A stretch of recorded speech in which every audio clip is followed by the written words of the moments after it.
Welcome to the Three Questions Webcast series. I'm Wayne Baxter, Executive Director with One Capital Management. At One Capital Management, we develop and implement strategies to enable our clients to grow, protect, and ultimately distribute their wealth.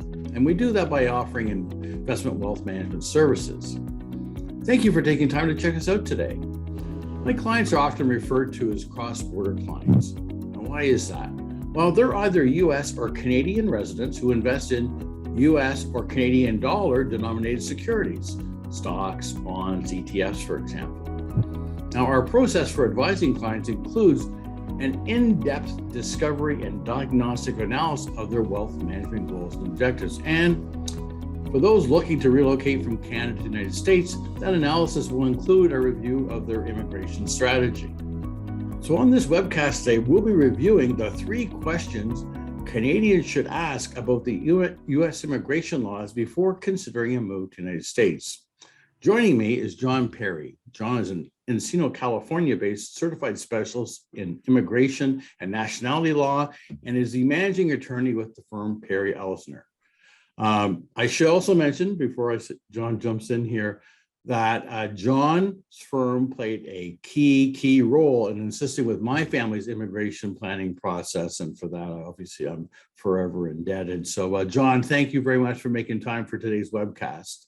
Hi, Wayne. It's a pleasure to be with you. Thank you for having me today. Yeah, it's my pleasure. So we're going to cover these three questions Canadians should ask. And, the immigration process can be an adventure, shall we say. And I think, hindsight's always rhetorically perfect. I probably could have asked some of these questions when I was going through this process myself, but I think we should just go through it in a sort of a third person way. So we have three good questions. And I'll probably throw some additional ones in here as well. So the first question is, I'm interested in moving to the United States to live and work long-term. What are my options? Okay, so I think the best way to approach that question is to start at a high level that's easy to understand, because you're right. I mean, the process and the system is very intricate. But for Canadians, and this is actually true for anybody, but we're talking specifically about Canadians because there are some particular options that Canadians have that other citizens of other countries don't. But it's important to make a distinction between if a Canadian wants to live and work in the U.S. for a non-permanent amount of time, or whether that person's goal is to get to the U.S., work and live here, and then move on through our process that leads to green card status and ultimately to becoming a U.S. citizen. And under those two different approaches, there are for the short term or for the non-green card scenarios, most people, of course, want to be able to work when they're here.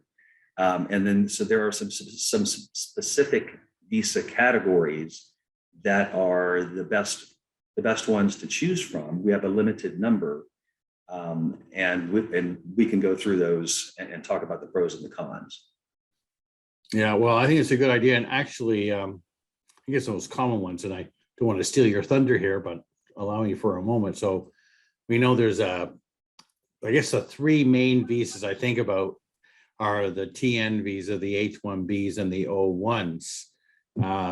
They all allow you to end up working here, but they all have their own limitations or their own features and benefits that are differentiate from one another. So probably wouldn't be a bad idea for you to maybe outline the features of each one of them. And maybe a little bit later, we can talk a little bit more about the green card. But let's just start with the TN visa, for example.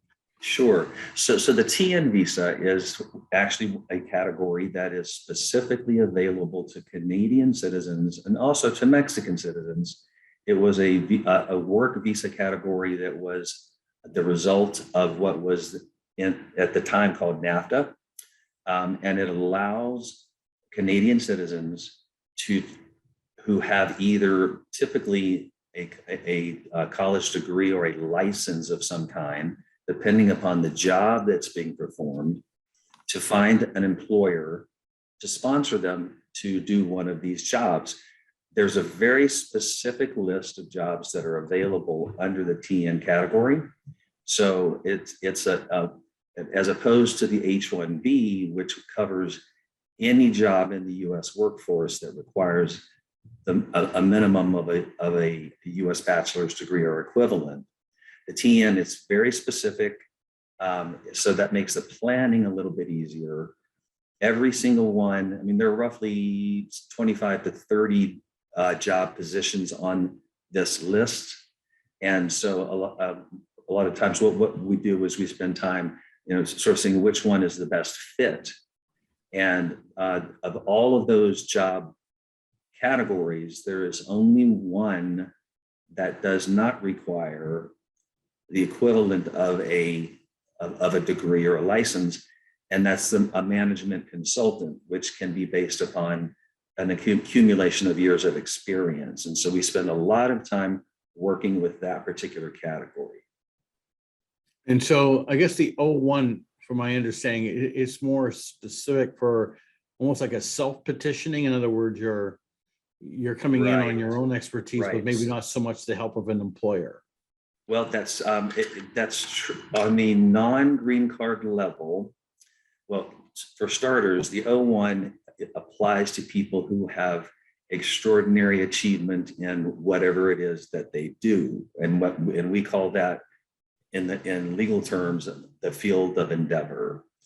In general, a lot of people are very familiar with the O1 when it comes to the entertainment industry, because a lot of people who work in the industry are not from the US. And so I think that's a common understanding, but it's also a category that applies to science and business and arts. So again, the key to the O1 is defining what is the specific field of endeavor that the person is going to be measured in. And that's where part of the legal strategy and crafting comes in. But it applies to people who have extraordinary achievement backgrounds as measured by immigration regulations. So for a non-green card holder, the O1, the applicant still needs, it can be a straight up traditional employer. An example would be somebody working as a production assistant on a film who is extraordinary in their capacity, but their employer is the production company and they're actually going to be on the payroll. You can have, again, to use an entertainment industry example, you can have an actor whose agent or whose petitioner, which is the legal term, because the O1 requires a petitioner, and the petitioner can be a manager, an agent, it can be a lawyer. And then what happens is that in this example, that actor, actress person goes out, secures work, and then the payment for that work runs through the petitioner, and the petitioner is supposed to cut the check to the applicant. So in that sense, the O1 does require the involvement of something called a petitioner. There's a version, we won't get into this too much today. There's a sort of a turbocharged version of the O1 where a person does not need a petitioner as long as they have an extraordinary background. They can petition themselves for a green card, but that's a conversation for another day. All right. So the main three for living and working long-term in the U.S., the TN, the H-1B, and the O1s are the most common direct line.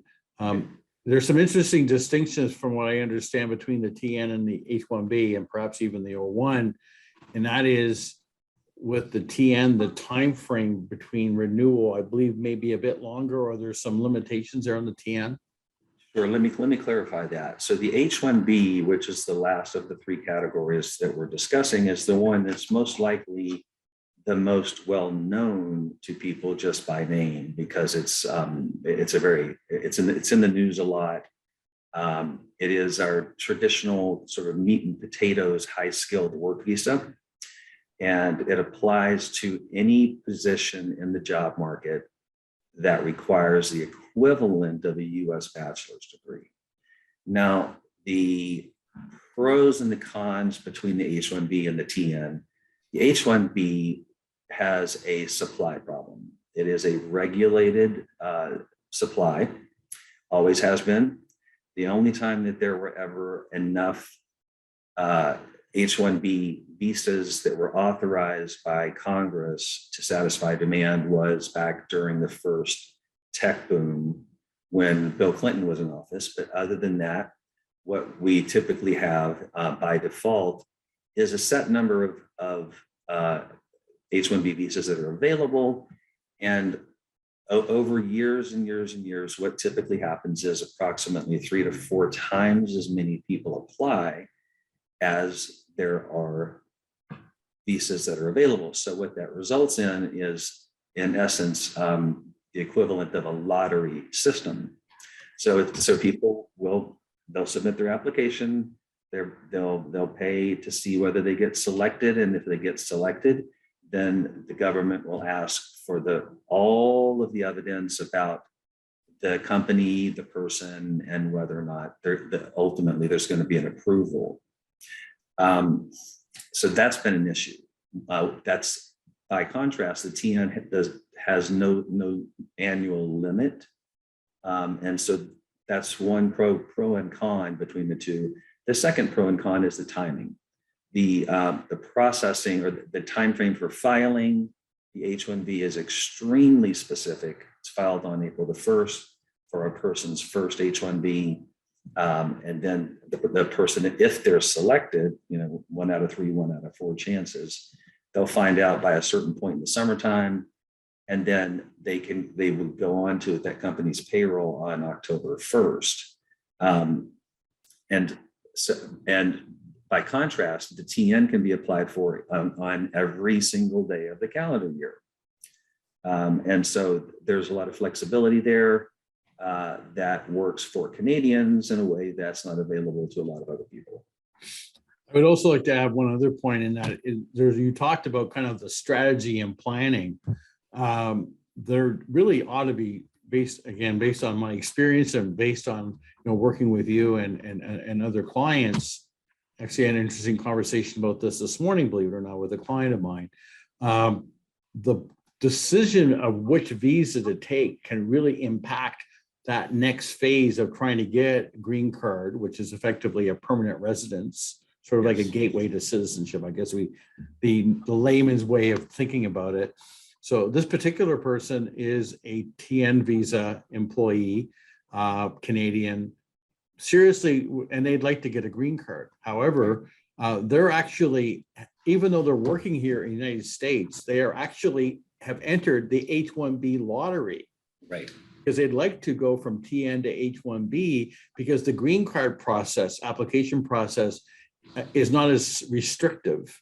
In other words, when she enters the TN visa, as a TN visa holder, she wants to apply for a green card, she can't leave the United States until after the process completes.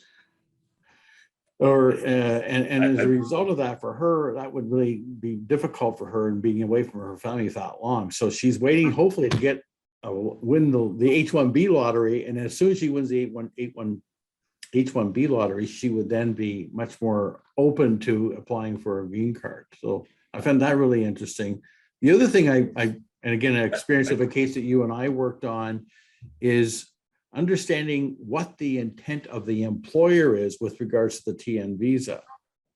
Now, it's important to know what the intention is in terms of the employer's willingness to assist with, if your intention on remaining in the US for an extended period of time, it would obviously be more advantageous to have a green card as opposed to a TN visa. And if so we had a case that you and I actually worked on together, where the employer renewed the Canadians' TN visa Right. 9 times, which is I remember that one. incredible, but refused to cooperate in helping this person get a green card. Right. So there is some planning, and going into this sort of with your eyes open would be highly recommended. And I think it's a great example about what can happen on the edges when things aren't standardized. And so that's why it's really, really important to work with professionals, the team that you assemble, so forth and so on. But that example is a great way to sort of show some of the nuances about sort of what happens in the real world. It's true that the H-1B visa, even though it's a non-green card category, is specifically what's known as dual intent. So the U.S. immigration law says that the H-1B allows a person to want a green card or not, and the border inspector, the consular officers at U.S. embassies cannot hold that against them. The TN is not a dual intent visa category, which is what you were referring to. Why someone who starts off with the TN, because maybe they want to apply for it at a time of the year when the H-1B season is not open, and then transfer to H if they want to, because that does give them some flexibility with travel and planning. But back to the employer's intentions, it's it's important for applicants to be thinking short-term, mid-term, and long-term. And so depending upon the employer and depending upon the relationship, whether or not the question, will you automatically consider petitioning me for a green card, is a very, very sensitive topic. And a lot of companies that are used to using foreign talent, and there are many in many industries, have developed very, very standardized policies about when they'll consider that. Oftentimes it's after, for example, the first year of someone working under a temporary category, so that they can, both the applicant and the employee can kick the tires and see if they like each other. But it is definitely important to not let that question go too long, so that we end up with another setting the edge example like the one that you just described from one of your clients, who remarkably was able to have her TN extended as long as she was, and ended up in a position without green card sponsorship by that same employer. Yeah, and they ultimately had to move back to Canada because of that, because they couldn't get a green card. Yeah, because they waited till they retired, and all of a sudden it's like, now what, right? So it was a difficult situation. So let's get on to the second question. That was probably the longest answer to a question in record on this webcast, but that's great anyway. So second question now. I'm interested in moving to the United States to live and work, but I want to work for myself, or perhaps I may not need to work at all. What are my options? Sure. This is a question that will be specifically applicable to many of your clients. There are two different scenarios that we'll talk about. They're both based on investments. And one is for a non-green card. The other is for a green card, which we can talk a little bit about today and then maybe more later. But on the non-green card side, the category, for what it's worth, is called an E2. And basically what that refers to is any US business that is owned at least 50% by a foreign national that has a treaty with the US that allows this. And of course, the US and Canada have this particular treaty. So the basics of the E2 are that an individual would make a selection about whether they're going to start up a business or whether they're going to buy part of an operating business. And there are pros and cons between those two. And then they would have to result with or end up with 50% ownership. So they may have business partners. They have to be able to show that the funds that they're using, there's an investment requirement that's known as a substantial investment, which is not a legal bright line rule. People will ask all day long, just tell me exactly how much I need to do. That's different for the green card, not so for the E2.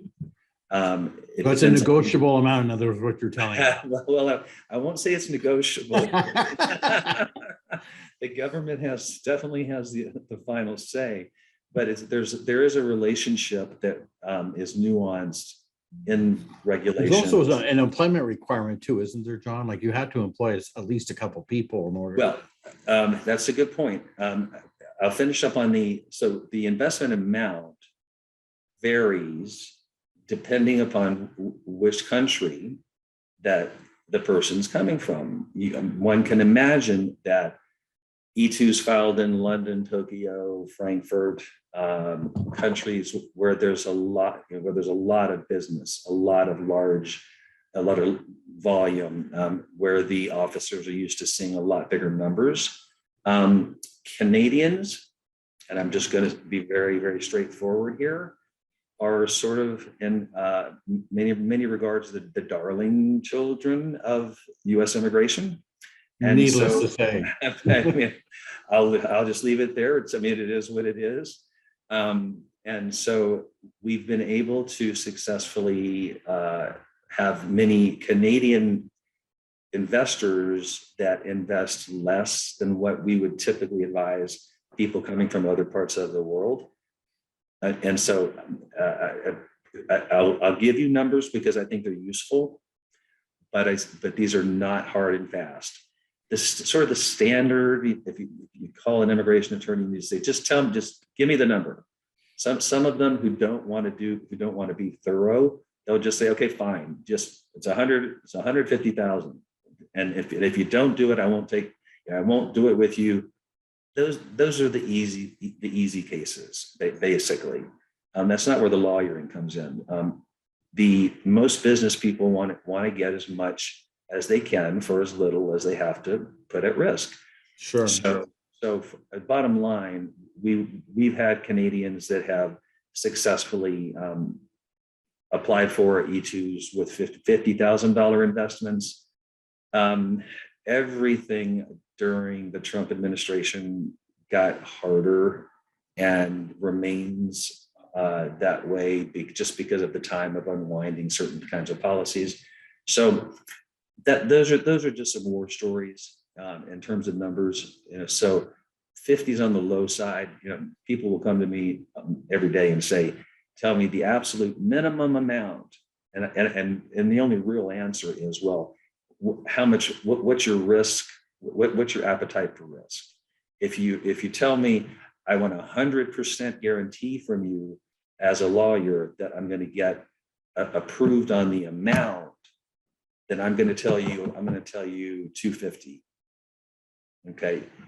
And then I'll be glad to give 100% money back guarantee on that in terms of that issue. If somebody says, no.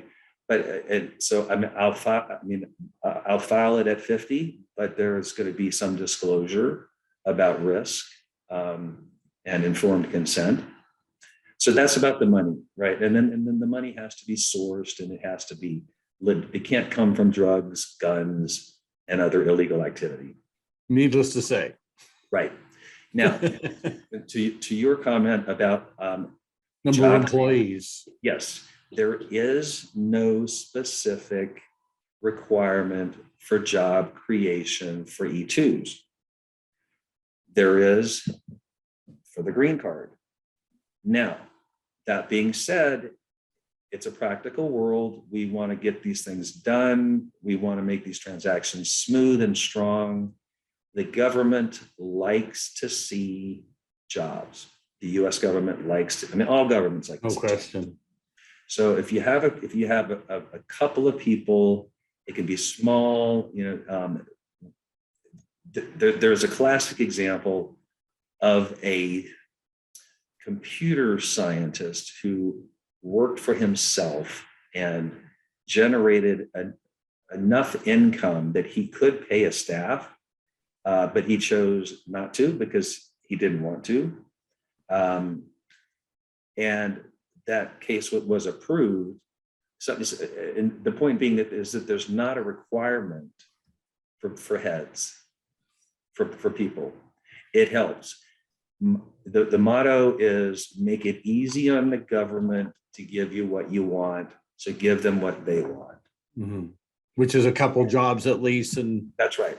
Everybody's happy. Right. You know, I want to be mindful of your time here, John. So let's just a couple of quick points on the E2, and then we'll move on to the green card version of same. So there are some benefits to the E2 in that the spouse can work.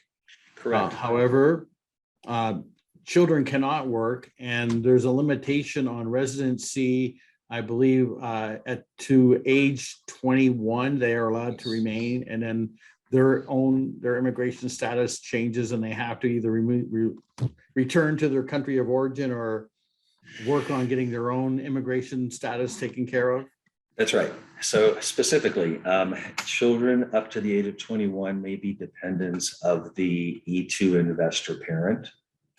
You are absolutely correct. The spouse gets an open market work permit, which is very interesting, and is worth just a moment of explanation, because the E2 will not by itself magically turn into a green card. It's going to have to come from somewhere. The business could grow up enough and become green card size, but what's really common is that the investor who only has permission to work for the company, who has a spouse who can work anywhere he or she wants, a lot of times the spouse will go out and work for a company that will sponsor him or her. And so the spouse becomes the lead for the green card. And the investor, who was the lead for the E2, becomes the dependent on the green card. So that's worth pointing out. The children do not get to work. They do not. So what we do is, when we're coming up on the 21st birthday, if the parents don't already have a green card process that includes a child, then we will move the child if the child wants, and I say child, 21 years of age. But if they want to remain in the US, the classic move is to move out of E2 and into student. And so we just make that application. F1 visa, F1. That's right. That's right. And there are a lot of reasons for that, but primary among them are because there's no time limit on how long a person can be in F1. It often, as long as the person is properly enrolled and maintaining their enrollment in school, and they can change degrees, they can matriculate, they can change college, they can change schools. And so there is no time limit ultimately on the F1. And it can allow the child to ultimately finish their degree, get a better idea, and continue to network, look for an employer, maybe there's a relationship. So that's the classic move. Okay, so we just very quickly here, if you can just quickly touch on because we call it the EB5, if you can just give the sort of the very cliff notes on that, because we have one more question to get to before we wrap up here. Sure. So the EB5 is the second of the two investor categories under U.S. immigration law. It is a buzzword. It's a code, but it is the green card investor program. It has a specific threshold, a very specific dollar amount that must be invested. At the moment, and this will be different in a month, it is $500,000. That's changing. There is a requirement for the creation of 10 new full-time positions over a 2-year period as a result of that investment.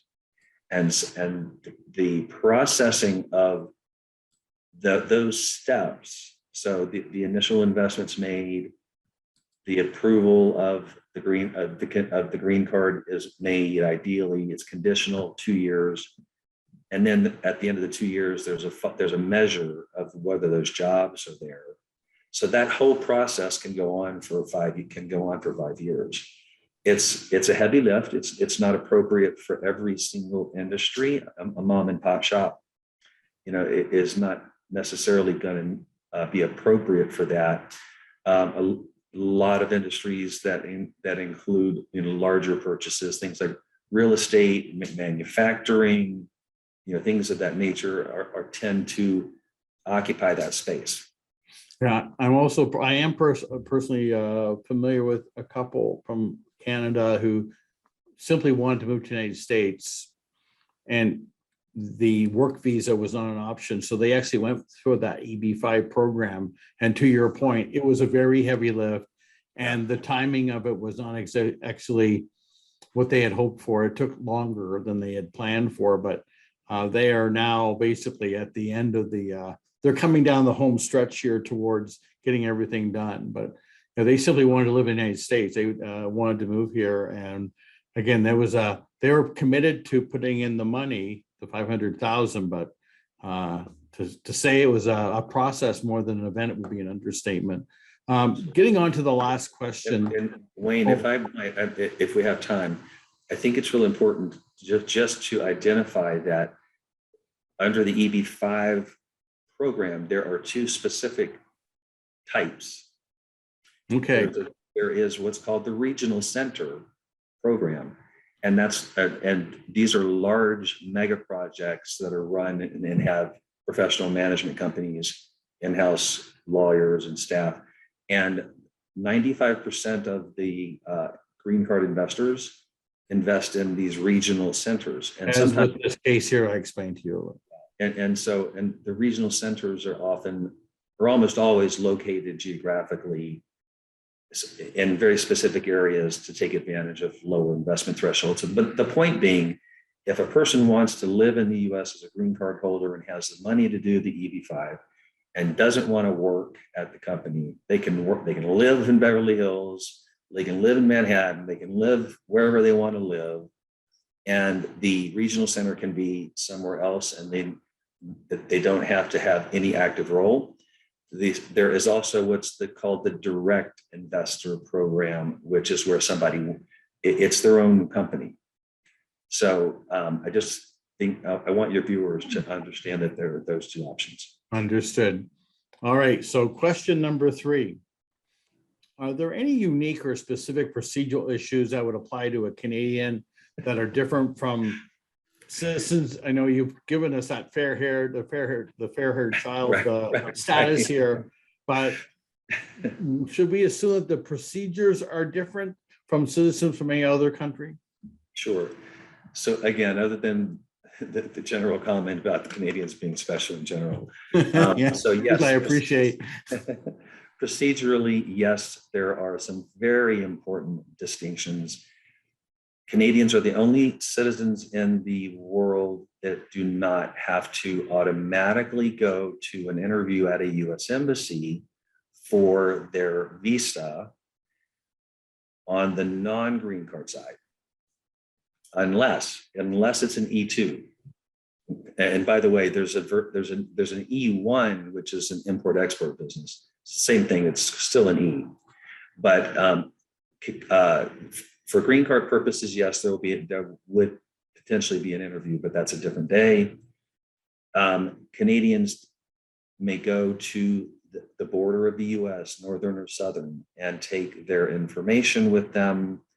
The default assumption is if a Canadian walks up to an inspection desk and says, I want to come into the US, or drives across, that they're coming in as a tourist, but they still need to be prepared to explain their intentions and their goals for their trip.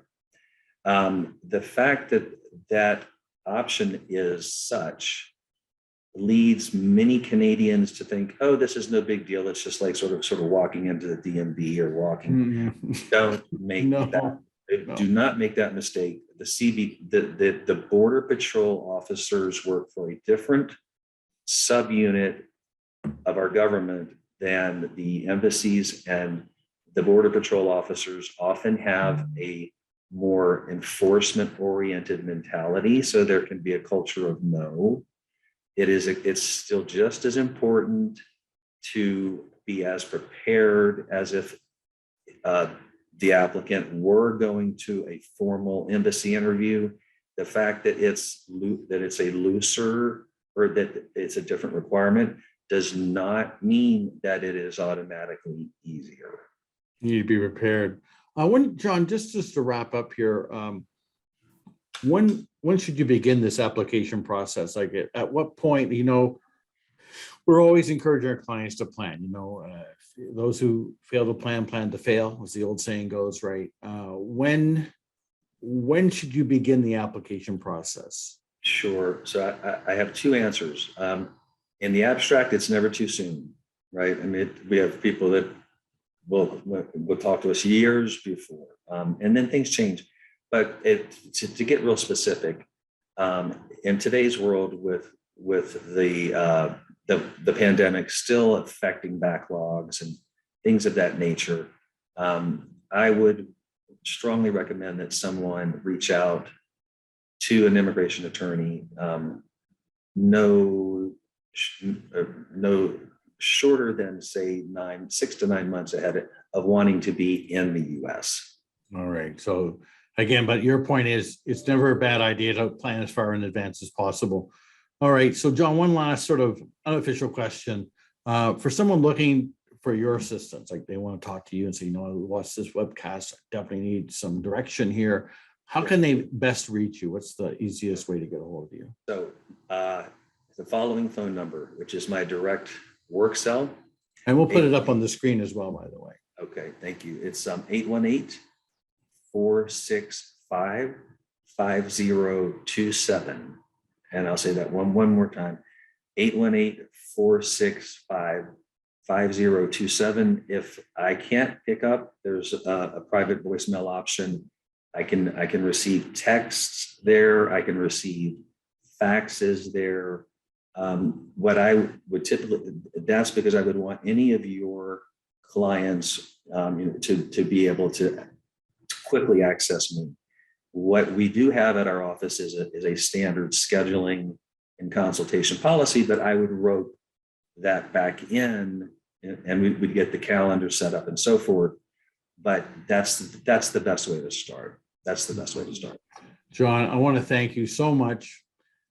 I remember when we first talked about doing this. I don't know if you remember what I said. What? 7 to 10 minutes. I do. Good luck on that, right? I think we kind of overshot that mark. Once again, John Perry is an Encino, California-based certified specialist in immigration and nationality law, managing attorney with the firm Perry Alznauer. John, thank you so much. I really appreciate your time today. And obviously look forward to continue our discussions going down the road, and looking forward to connecting you with those who could use your help. Thanks a lot, John. Thank you, Wayne. We'll see you soon. Thank you. I look forward to bringing you our 3 questions webcasts, and I hope you find them educational and informative. Please consider liking this video and subscribing to our YouTube channel. And to receive notifications as to when our next webcast will be posted, please click on the notifications bell. Lastly, to schedule an online Zoom consultation with me to discuss your wealth management needs, please click on the link in the description box below. It's linked as www.onecapital.com/meetwithwayne. Thank you and see you soon.